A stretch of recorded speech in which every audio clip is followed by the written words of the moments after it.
Thank you, liebe Werner, for this nice introduction. And thank you, all of you there in Austria, the Center for Peace and Conflict Resolution. I mean, you've been really, really welcoming. We have exchanged many emails over the last month, and that actually is nice. I mean, because peace has to be practiced as well as a practical matter.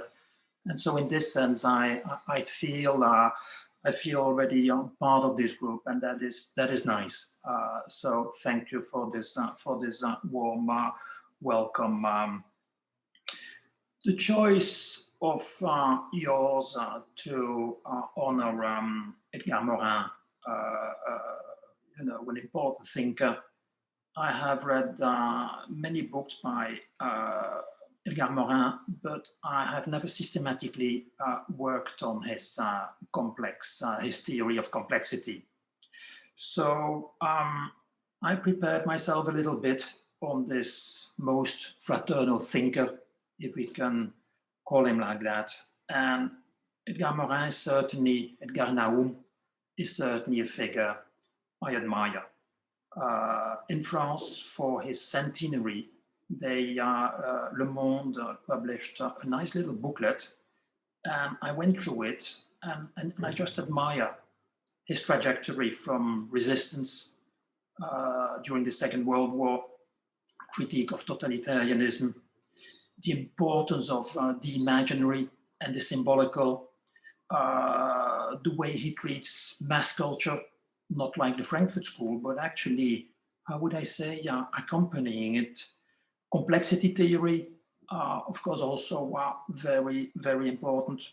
A public intellectual, but I think where I feel kind of most at one with him is really as a humanist. I mean, I define myself and have been defining myself for the last years as a post-secular humanist. And I think that in this great tradition, whether it is Habermas or whether it is Morin, it is very, very important. And I think that when you're working on peace, religion is not just part of the problem, but it can also be part of the solution. As a sociologist, also Morin is quite important. Although, as I said, I mean, I have not really investigated his work, but this week I looked at his book Sociology again, which I had read a long time ago.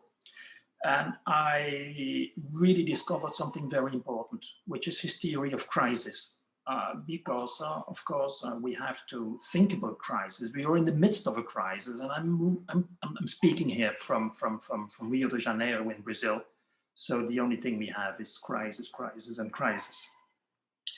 So I think Morin is also important. And as a systems theorist, for me, Morin allowed me somehow to enter into a dialogue with Luhmann, because when you think about Niklas Luhmann and his systems theory, the problem is with Luhmann is that once you enter into the system, you never get out of it. And by thinking about humanity as the subject of a systems theory, you can actually take on board some of Luhmann, but kind of conditionally. And for me, that was quite important. Morin is also a convivialist. He signed the first manifesto, he signed the second manifesto as well, second convivialist manifesto. And here in Latin America, Morin is very important. He's, as it were, considered as a successor to Auguste Comte. So when I read the book, which I hadn't read, Terre Patrie or Patrie Terre, I kind of was laughing when I saw the epigraph. I'm now working on a text which is on the symbolical, which is in dialogue with the work of Alain Caillé. And the epigraph that Morin had chosen is "Il faut recomposer le tout." You have, one has, we have to recompose the whole. And I think that the situation is so dramatic that I think we do not just have to recompose the whole, but il faut tout recomposer. We have to recompose everything. And I must say here, in the last years, the situation in Brazil has been so dramatic that I think that we have to reconstruct the social sciences to reconstruct societies. And over the last years, I mean, although I usually work on more philosophical issues, I've now think that it's very, very important to work on the sociology of the present, the ontology of the present, and that's what I'm going to try to do today with you. Given that we are in the German-speaking world, and so you need a systematic plan, I'll lay it out for you. And I'll be quite careful with the dosage. So first, I will do some meta theory. I will speak about complexity theory. I will speak about Pascal critical realism. And I will also speak a little bit about integral philosophy. But I won't be too long on that because I imagine that you know, some people in the room have a more activist bent, and so in this sense, I won't go into the intricacies, philosophical intricacies. The second part is about an analysis of the present, and I would say that it is thinking without hope.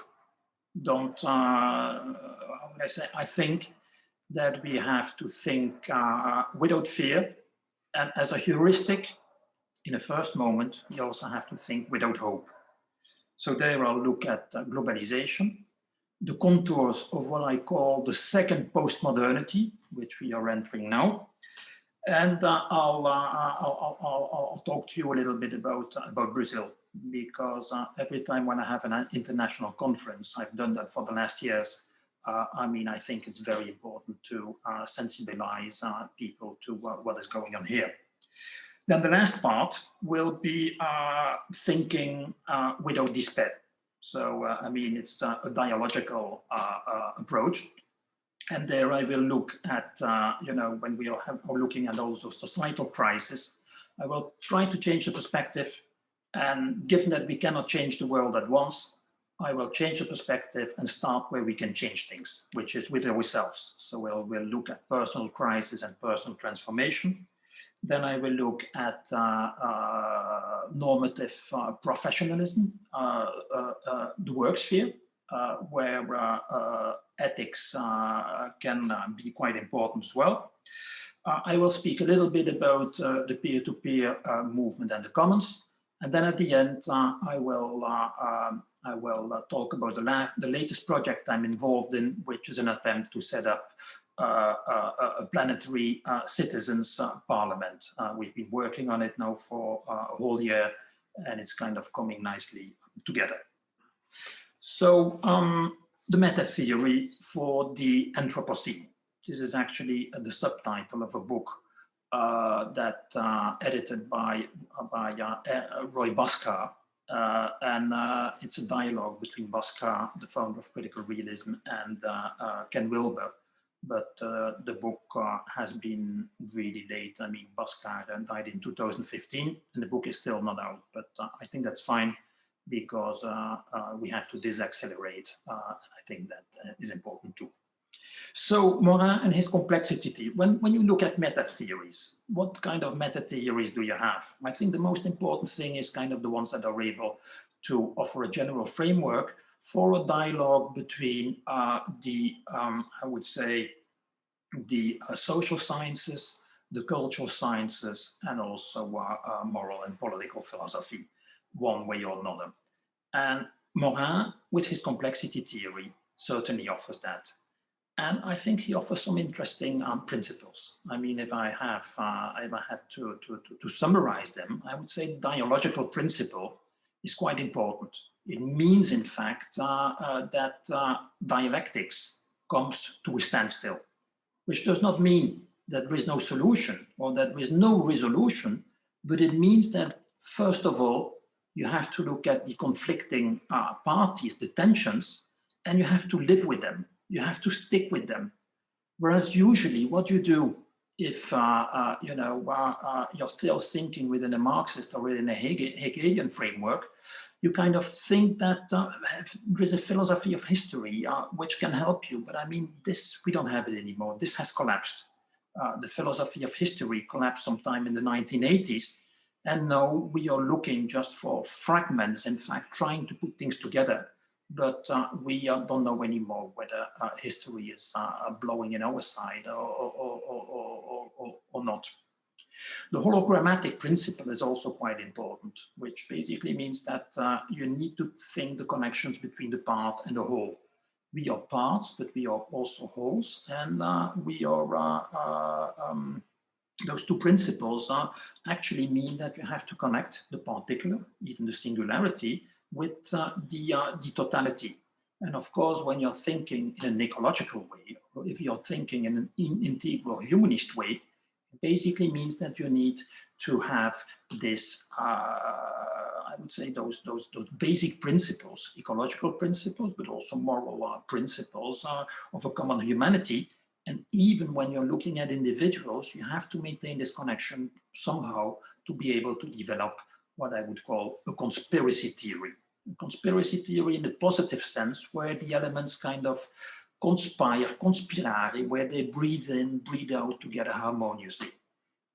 The principle of organizational recursivity is already a little bit more technical, but this is about positive feedback, negative feedback. Those issues are also quite important when you're thinking about theoretical issues, like for instance in social theory, how to connect agency and structure. And also, of course, when you're looking at global issues, how you can actually integrate the various levels and do some things there. Critical realism of Roy Bhaskar is also a philosophical movement within the human sciences. And what it does bring is some kind of seriousness. I mean, it brings back ontological issues, and against constructivist, deconstructivist, and postmodern approaches, it will start with a simple assumption, which is that reality is out there, and we need different perspectives to approach this reality, but that does not mean that those approaches actually constitute this reality. So when the natural scientist is going to work on the structure of nature or something like that, of course, I mean, you have a variability of different approaches. So relativism is okay, but you cannot assume that from an epistemic pluralism, you can also simply multiply the worlds. That is quite problematic. And so in this sense, I think for our times, critical realism is important, because when we are dealing with post-truth, when we are dealing with frontal attacks against sciences, we need kind of a common sense basic ontology, which critical realism can offer. And this is important because, well, when we look at the philosophical developments in the last 20 to 30 years, first of all, the critique of science was actually an attempt to open it up, to democratize it, and to, I would say, criticize its authority, to make it more democratic. But of course, postmodernists did not anticipate that right-wingers would actually drive this whole philosophy over the abyss. So I think with critical realism, you get kind of a no-nonsense, serious approach. And what you also had with Roy Bhaskar, who was an active socialist and an activist, is precisely a critical approach, a critical political approach on the left. And in the last phase of his life, he also had something like a spiritual conversion. He himself was British, but of Indian origin, and he reconnected to his own roots, and in fact looked at also at Asian philosophies. Most of people in critical realism didn't follow him in that way. They thought that he was selling out, that he was bringing back spirituality. But I think it's actually quite important. And I think that probably some of you over the last year or the last year and a half have started meditating, because the times are so incredibly out of sync. And I think this kind of connection with yourself and within you, but also to connect to the cosmos, is something which is actually quite important. So when I'm talking about the pessimism of the intellect and the optimism of the will, I mean, those elements also come together. For reasons of time, because I will skip the part on Ken Wilber, who is a transpersonal developmental psychologist. But what is important is that when we are thinking about the individual societies, I would say the individual cultures, societies, and the universe, that we actually have a developmental approach. Developmental, not in the sense of development and modernity, but in the sense that you actually can see a logic of growth. So that's where I think that Morin is actually interesting when he's thinking about the development of development, or the civilization of civilization, or the democratization of democratization, or the humanization of the process of humanization. We are indeed in this adventure, and the adventure of humanization is a continuing one. And I think this is kind of important to, at the same time, as Habermas would say, look at the logics and confront it with the dynamics.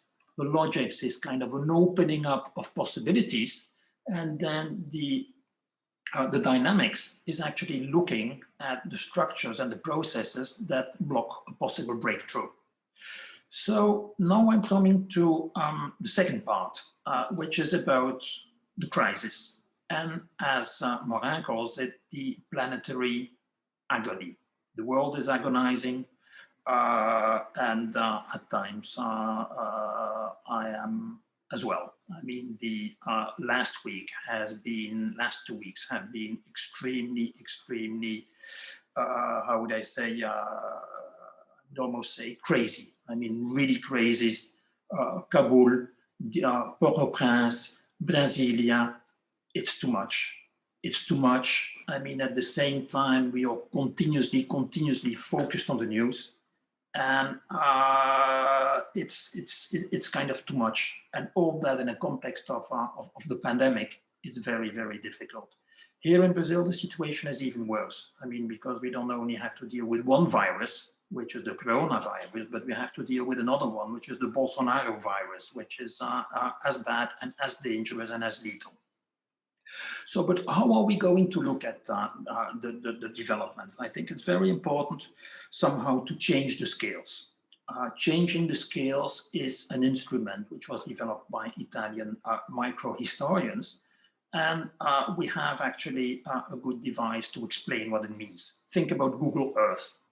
I mean, when you look at the cover, at least in French, of the book of Morin, I mean, what do you see? You see the Earth and you see it from outside, but you can also go to the street view. And continuously, in fact, we have to change the scales between the local and the global. And that you do just by changing the resolution. And when you change the resolution, you see different things. And that is kind of very, very important to work in this way. So when you look at Google Earth, kind of with a low resolution, you see the planet Earth is blue. And as I was writing this down, I remember the song from David Bowie, which is the planet Earth is blue, but there's nothing I can do. And indeed, I mean, with global warming, which is now becoming real in all places of the world. I mean, you know, every day we have, I mean, just a storm in New York yesterday, whereas they were having one in the south as well. Here in Brazil, we are expecting a total collapse of the hydric system. So basically the electricity system, just because of droughts which are arriving. So I think the global Earth device works quite well. And then another one, of course, is also the timeline, because what we are trying to do is we are trying to understand the present. which is basically the last 5 years, perhaps the last 10 years, perhaps the last 20 years. But also there, it's quite important to change the timeline. I think that Morin is doing that quite good. Globalization obviously is nothing new. I mean, the universal religions were there before, well before modernity came on the scene. And not only the universal religions, but also, of course, you were working on peace and wars, also religious wars and crusades, or pre-modern. But what we have, in fact, is when we are looking at modernity, and especially when we are looking at, I would say, when we are looking at ecological issues, is that, yes, I mean, something started to change a couple of centuries ago. Usually, when you're a historian or when you're a sociologist or a political scientist, when you start thinking about modernity, you think about the 17th, 18th century, especially as it is concentrated in the UK with the Industrial Revolution, in France with the political revolution, and in Germany with the philosophical revolutions. And that is always the focus. But when you live like I do in the post-colony, then in fact, you can see that this modernity already started before. And it started in the 15th century with the opening up of the Iberic Peninsula and the opening up, in fact, the discovery of the new worlds. Discovery, but of course, those new worlds were already there. So when you think about modernity, you really have to think three concepts together. I think the concept of colonialism, the concept of capitalism, and the concept of industrialism. So basically you have a broad approach, and then you start thinking about the changes of the world, and that are driving the world to the abyss. I think we have to have a multi-dimensional approach. This is something I've learned with Ulrich Beck, who I think is a very important thinker.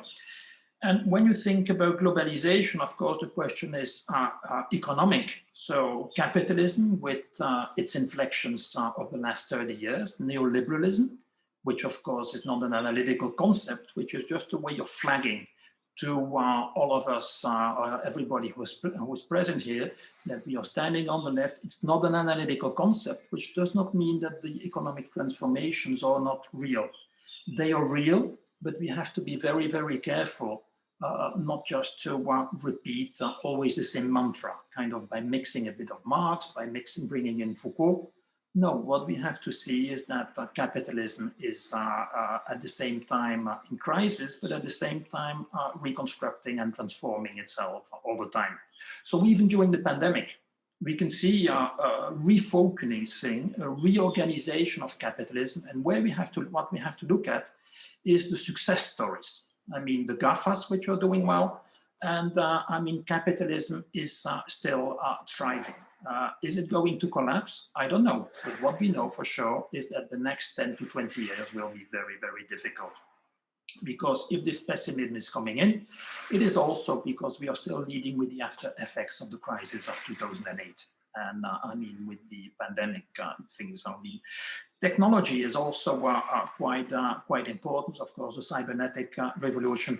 I mean, 2 years ago, I bought a mobile, so I'm always a little bit slow to join all those transformations. But when I was doing my MA levels in Paris, I was still writing by hand. And of course, the advent of the internet is very, very positive. And we thought at first that no, we could transform the whole world in a global village.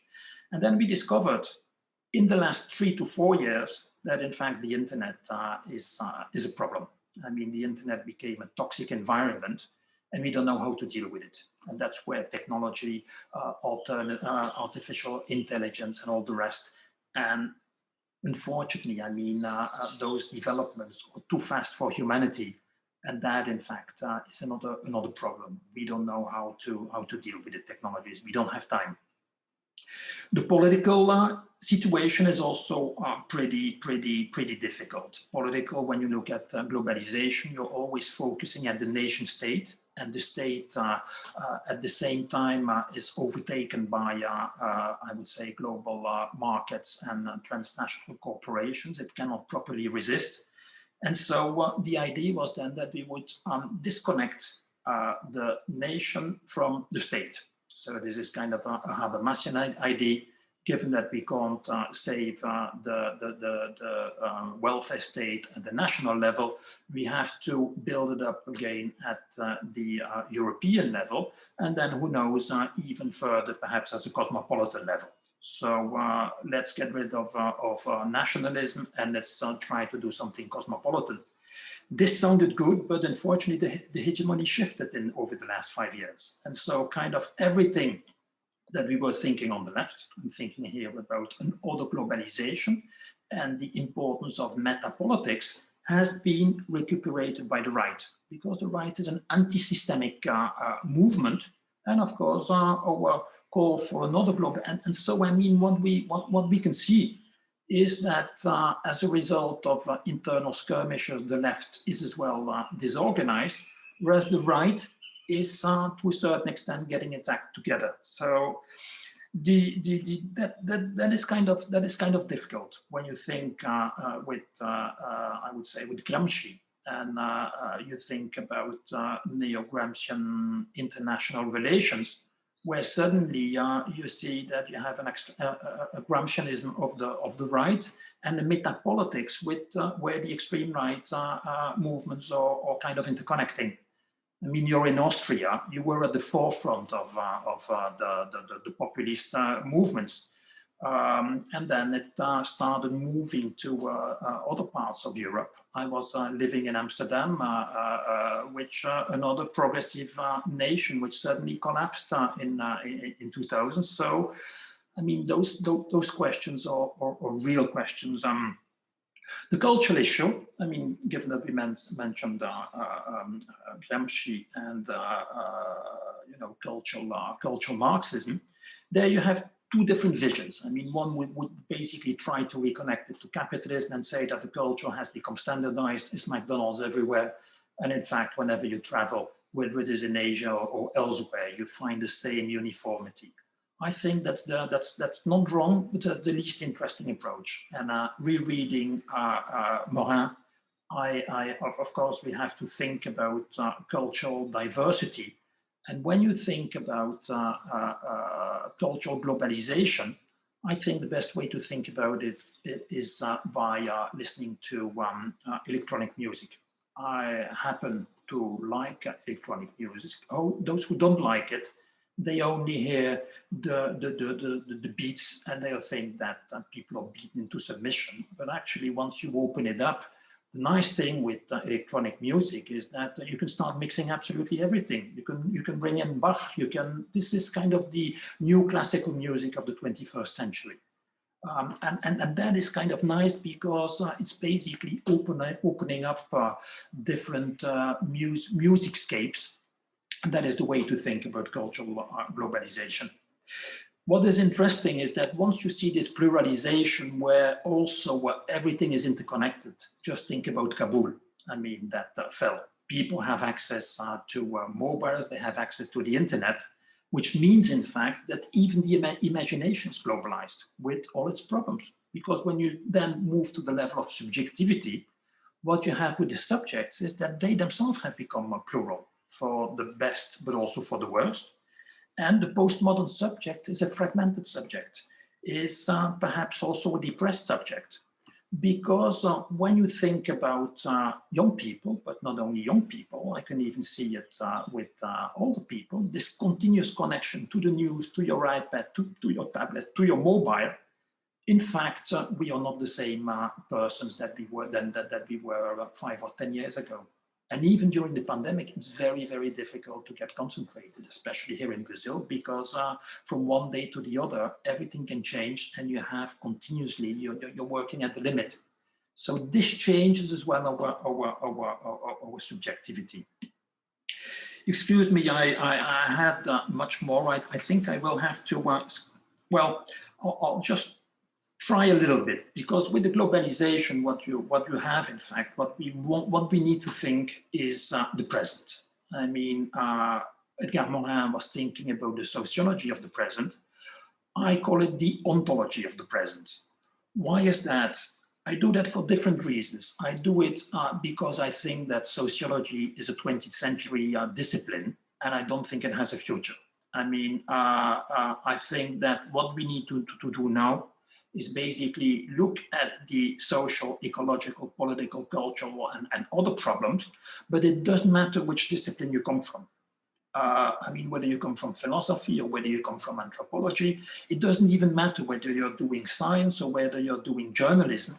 That is what we need, collective intelligence to try to make sense of what at first sight doesn't make sense. And so I would say sociology is only one part.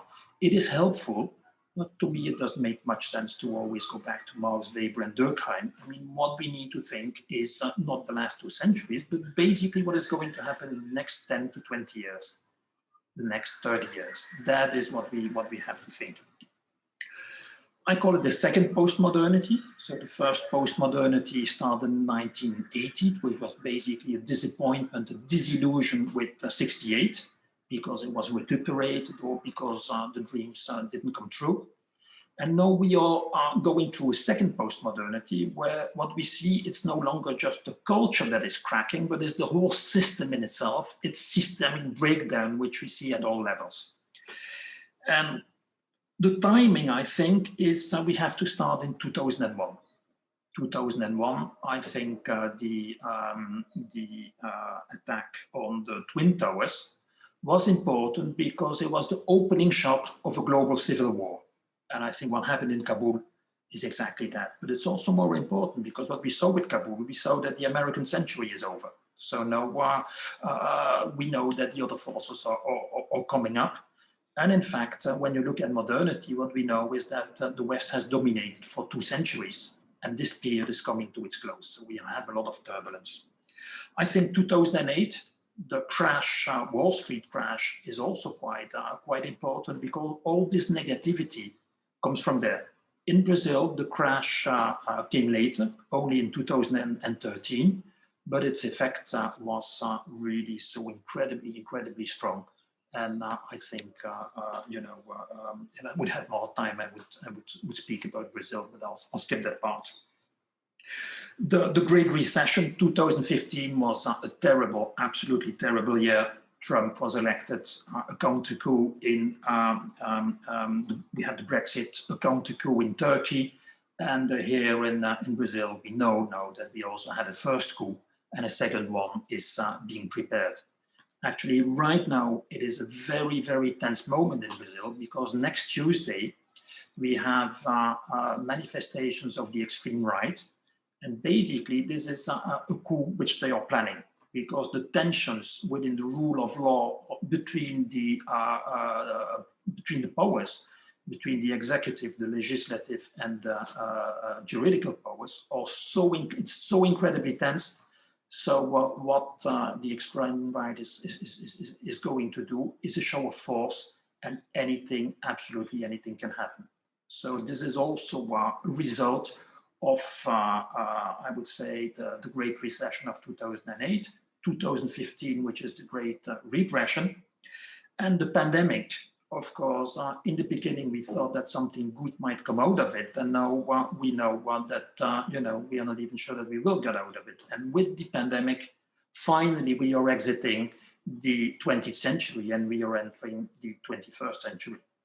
And once you enter in the 21st century, which means that you have to take into account ecological issues as well, then in fact, you move from globalization to planetarization. Because when you start thinking about the Anthropocene, and I think you know a little bit the story, then you will see that global warming, it has happened millions of years before. It happens on other planets. It happens all the time in Mars and Saturnus. So this is kind of planetarization. And planetarization is a completely other scale. And that's one of the things we have to think about. Okay, I think I will skip the part on crisis and chrysology, which would be another homage to Edgar Morin. because I think that his theory of the crisis, his crisology, is quite significant. And I will also skip my part in which I rework Habermas' Legitimationsproblem im Spätkapitalismus and bring it to the post-colony to present an analysis of Brazil, where you have the life world, the Lebenswelt, which is transformed in a Todeswelt. And I'll skip that because I don't have time, but feel free in the questions to come back to it. I can talk about it for hours. Actually, one of the things I've been doing since the beginning of the pandemic is every week with a group of friends, we are 6 of us, for 2 hours, we do situational analysis. And this is just fascinating. We analyze, we are focused on Brazil, and we call it what did we call it again? Well, it's called the Cabinet of Reflection, of Anti-Fascistic Reflection, but it's a learning experience. How do you do a situational analysis? So feel free to ask me questions. So now I come to the more optimist part, because I know that's what you've been waiting for. And what I'm thinking about is this optimism of the well. I mean, when I said, oh, we need a developmental approach where at the same time, all the subsystems are changing at the same time, the personal, the cultural, the social, the political, and actually trying to open up to think, in fact, in a constructive way, which does not mean that it will happen, but it's kind of a way, as Morin phrases, to bring back hope within despair. And this is absolutely essential, because continuously we need to reconnect, we need to reconstruct our communities of friends and people who don't know, but who, like yourself, who are potential friends, because we need to defend our principles. I mean, one of the things, for instance, human rights, we thought that they were universal, and when they are being attacked, where they say that human rights is basically defense of the bandits and the criminals, then suddenly your world starts collapsing. And it's very, very important to rebuild these communities of trust and these communities of principles. So I'm thinking it would be wonderful if all together here we could decide to change the world, but this is not going to happen.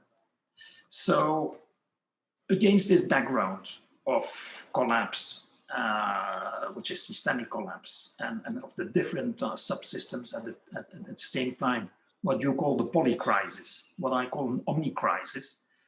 I mean, we have to change the perspective and start with bringing change where we can bring it.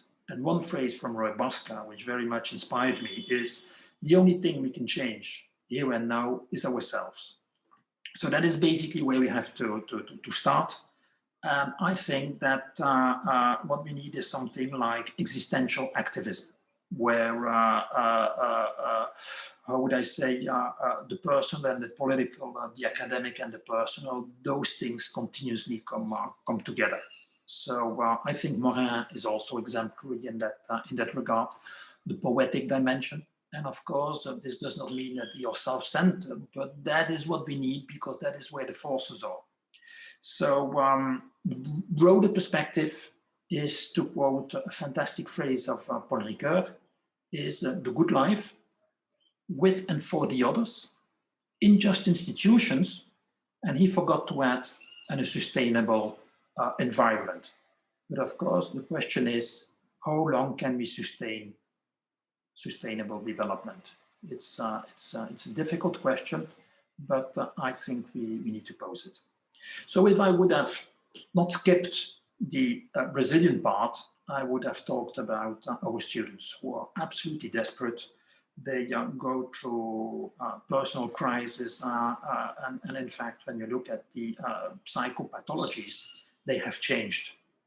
We moved from the old neuroses to some kind of new disorders like anxiety, depression, obsessive compulsive disorders, borderline personality disorders. I mean, we moved somehow from the old neurosis, and in Vienna, you know all about it. And now I think this is kind of the psychotic century. I mean, everything is fragmenting and people don't know anymore how to keep themselves together. From there that you have the panic attacks. But those things are really, really serious. Even already before the pandemic, research had shown that the groundwater in most of the societies is polluted by antidepressants. Anxiolytics, and so on. It makes the fish in the ocean happier, but it's also a reflection, in fact, on our civilization. But at the same time, what all those crises tell you is, in fact, a noetic imperative. Du musst dein Leben ändern. Sometimes people try, they fail. But what I think is quite important, and here I'm drawing on the work of Margaret Archer, her reflections on internal conversation, is in fact that crisis is also a moment of personal transformation. In her work on the internal conversation, which is the conversations we are having with ourselves about what we want to do with our lives. And she did empirical research, and she discovered that there are 4 types. The first type is the communicative reflexives, because it's about reflexivity, it's about thinking. And they are mostly women in rural areas. And when you ask them what they want to do, they are kind of traditionalists.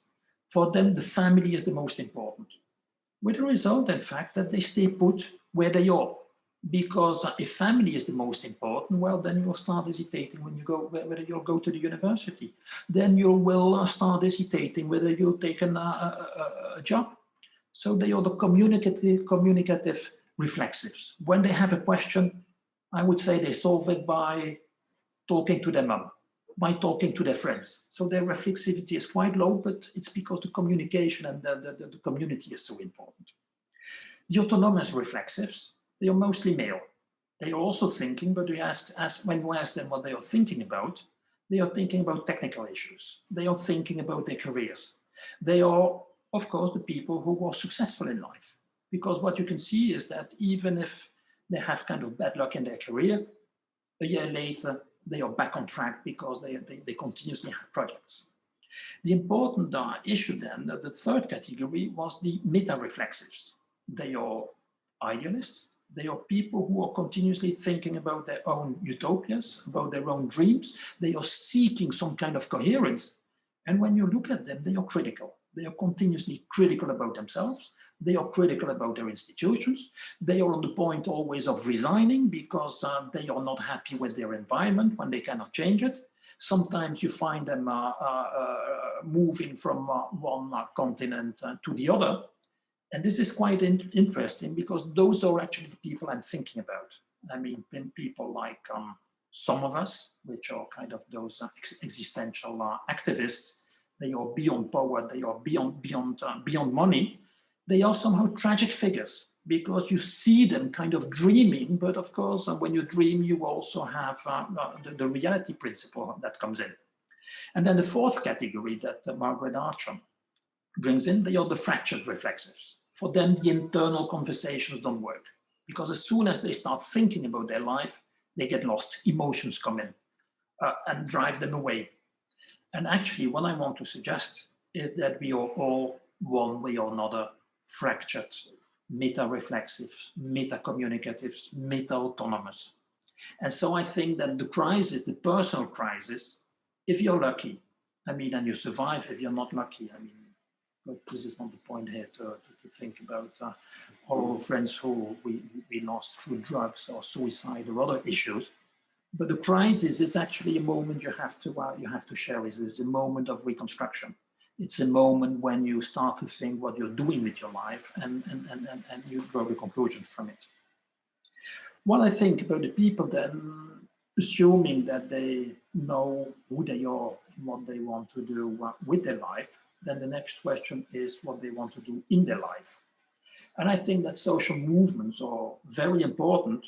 But one thing we also need to think about is not just how you can change society from outside, but how you can change society from inside.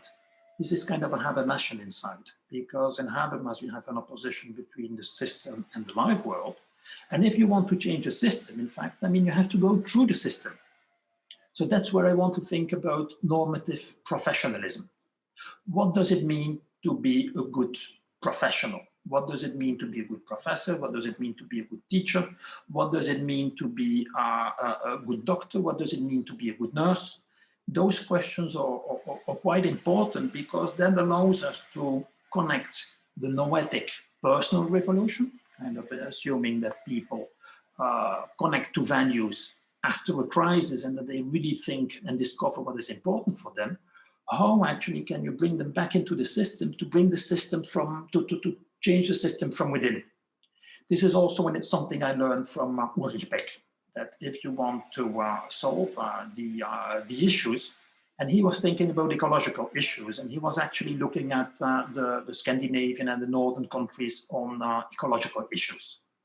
What you have to do is not criticize politics from outside, but you need, in fact, to politicize expertise. You need, in fact, to bring the expert, especially on ecological issues, you need to bring them into the system.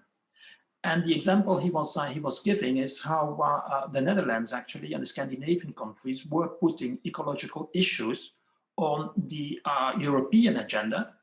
And precisely through politicization of academia, through politicization of science, you can change the system from within. It's kind of an idea of that social movements have to be co-opted by the state, because the state is absolutely essential if you want to think about social systemic change at the global level. But let's go back to the normative professionalism. It means that an ethos is quite important. The insistence on the role of norms, values, and principles in interstitial institutions. You have some institutions which are kind of at the seam between the system and the live world. Those are schools, universities, hospitals, churches. They have a systemic element, but they also have a live world element. They are also communities of professionals. And that's where, in fact, you have to think about professionals. They are anti-utilitarian in the sense that, unlike business people, they are not just interested in money, but they are interested in ideas and principles. And they are oriented to the collective, which is also quite important. So if you see kind of this spirit, and I was drawing there on the work of Dr. Parsons, who was mainly thinking about psychoanalysis. He himself was trained as a psychoanalyst, but he didn't practice it. And the question of clinical relations are extremely important. The relation between the professional and his clients, the relation between the professor and his students, the relations between the nurse and her patients, and so on. And what you have is a certain insistence on universalism. This is important. It's science and technology. We cannot simply reject them. We have to rework them. We have to accept it. Specialism, the importance of knowledge, so expertise. Affective neutrality is a little bit more complicated, but I think that some neutrality is necessary, but also affectivity is necessary in everything that we are doing, including in our politics. And yes, the importance of good work at all levels. So, for instance, when I go to Europe, and I watch the policemen, I mean, I admire them to a certain extent because they are professionals. Here in the last years, I've been to so many demonstrations, to so many manifestations, and you see that the police, already by their attitude, they don't accept any questions. And then one of the problems here is exactly the infiltration of the extreme right within the police forces. So how can you actually police in an ethical way? Can you have some normative professionalism? This is very, very important. So the next element would be then, so you start with a personal crisis. What or do I want to do with my life? Assuming that you find a constructive answer, then the next question is, what do I want to do in my life? And what you do in your life, of course, if everybody would have a basic income, it would be easier. But if you don't have one, and most of us anyway, we are inserted in organizations, and therefore, I mean, creating a reflexive organization is also extremely important. The next step then would be, in fact, to reconnect, how would I say, the local to the global. And one way of doing that is via commons and peer-to-peer communities. Here I'm very much influenced by Michel Bowens, who is the founder of the Peer-to-Peer Foundation, which is a think tank, which, how would I say, the peer-to-peer community is online activism. What you have is people are coming from the internet, software developers, who saw in the sharing of files, the sharing of codes, a model actually for sharing, not just to work online, but also to reorganize the world offline. So peer-to-peer refers to distributed, decentralized modes of collective online and offline, in which individuals collaborate, share, in common project that is neither market-based nor controlled by a hierarchy. Initially, one of the very important moments in the 90s was the open software license, the idea that everybody who would work on a common project and who would contribute to the common project, I mean that the project would be a collective one, and that therefore the licensing should also be what we call now of Creative Commons, where the market is not able to close the commons, but when you contribute to a common project, I mean, then the property, in fact, belongs to the commons. And this element was very, very important, because what you could see is a moment of free production and sharing of information, knowledge, and culture. The example you all know is Wikipedia, which is actually quite amazing, because what you have is everybody contributing in a non-market environment. And I mean, this is very efficient, much better than the Encyclopedia Britannica. So when you generalize this model, what you have is that any local project can actually now have recourse to a globally interconnected knowledge community. So if you were a small farmer somewhere in the United States and you have, or in India, and you have a problem that you have access to the internet, if you actually connect to the commons, then you can have a global research and development source. And the thing is that these models that were developed online, you can also use them offline. So for instance, when you think about, I don't know, I'm thinking here the example of Wikispeed, which is that producing cars, thinking globally and producing them locally. And this is actually done. I mean, in a couple of years' time, they created a model which was absolutely shared. So all the blueprints, all the models, you can just download them. And, you know, you could produce them locally. They passed all the crash tests. And in fact, there you can see when you have this model of sharing knowledge, sharing the results as well. And that is actually a very interesting model where you can think the local and the global together. Of course, the problem nowadays is that those electronic communities and this sharing economy has been reappropriated by platform capitalism. Facebook, Uber, Airbnb, or counterexamples. But what we have to think about is generative, not extractive economies that work not for profit, but for the benefit, and which are at the same time global in terms of interconnected and local in terms of production and in terms also of, you know, doing away with hierarchies and so on. I think I will skip the examples again due to lack of time. There are two examples which I like. One was couch surfing, which was basically a site which some 15 years ago was absolutely wonderful, was connecting people from everywhere. And then they will just, once you inscribe yourself, it's kind of the how would I say, anyone who was coming to Rio could actually contact me, and I would offer them my coach, and they could stay with me for a couple of days. And in the beginning, this principle of hospitality worked absolutely wonderfully, because what you have is who were people who would come, and they would come not just because they wanted to save the money of the hotel, but precisely because of a community of values. And so I for a couple of years, I made a lot of friends in that way. It's a beautiful community. Unfortunately, it's no longer what it was, but that would be a good example. I now come to the very end, and I'm rushing, but this is the project I've been involved with the Convivialist International, and with a movement which is called the Multi-Convergence of Global Networks, which is kind of second generation, if you want, of the World Social Forum. The World Social Forum, we participated in it this year.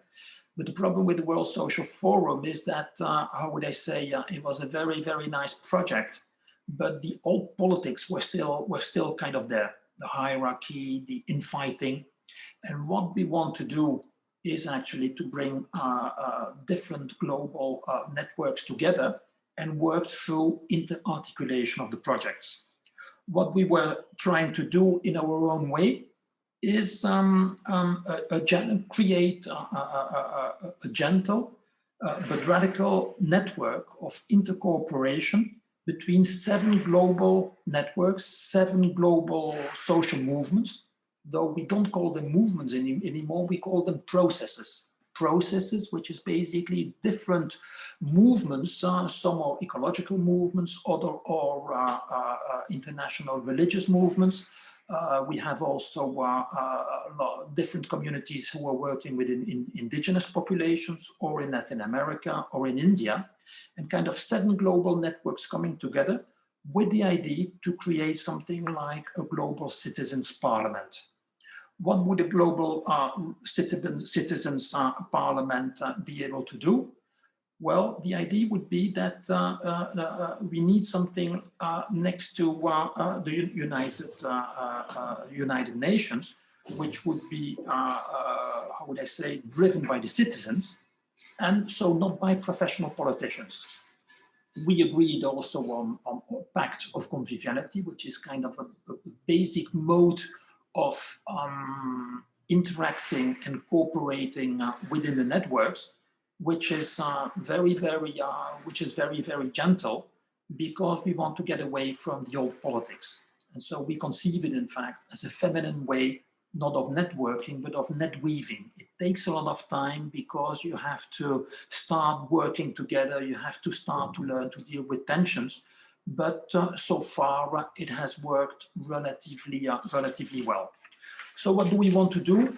Well, we in fact decided that this global parliament will have 2 chambers, an upper chamber and a lower chamber. We don't call it upper and lower chamber because we want to get away from hierarchies, but we have the idea that we would have a council of wisdom. In fact, it was the council of the wise, but given that the wise implied that some were not wise, so then we transformed into the council of the wisdoms of the peoples of the earth, and which is the idea that the networks would, each of the participating networks, they would send 2 delegates, necessarily a man and a woman, and from there we would kind of create a council, and the council would be consultative. It would basically be able to set the agenda, decide what are the most important issues, decide how we have to advance.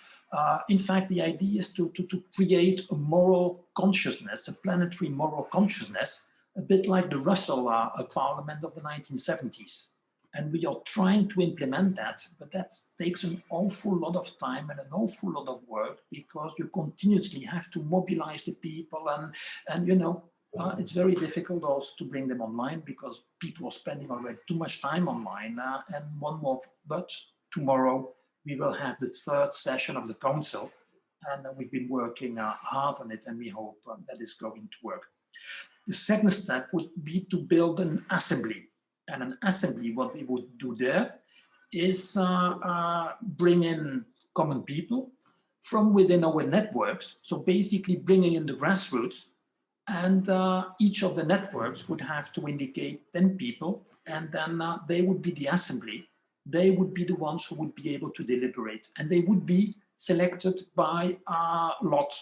So this is also something which is quite new. The Greeks did it already. You can find it in tribunals as well.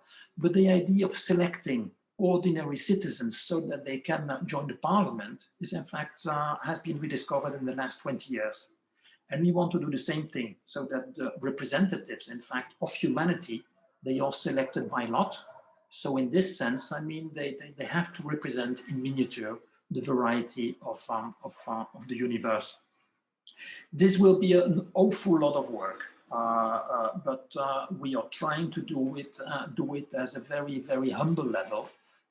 But it takes a lot of work, and we hope that by the end of the year, at least we will have moved to at least a first attempt, in fact, to realize this experimental democracy within our networks as kind of a prototype then of possibly a real planetary citizens parliament.